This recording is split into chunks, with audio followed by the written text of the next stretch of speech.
భూమా అఖిలప్రియారెడ్డి అనే నేను శాసనసభ సభ్యురాలుగా ఎన్నికైనందున శాసనం ద్వారా నిర్మితమైన భారత రాజ్యాంగం పట్ల నిజమైన విశ్వాసం విధేయత చూపుతానని, భారతదేశ సార్వభౌమాధికారాన్ని సమగ్రతను కాపాడుతానని, నేను స్వీకరించబోయే కర్తవ్యాన్ని శ్రద్ధశక్తులతో నిర్వహిస్తానని దైవసాక్షిగా ప్రమాణం చేస్తున్నాను.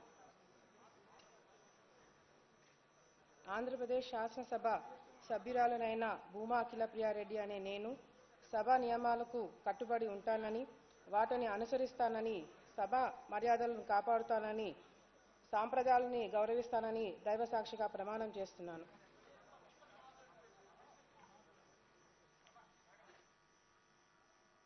శ్రీమతి చరితారెడ్డి గౌరు.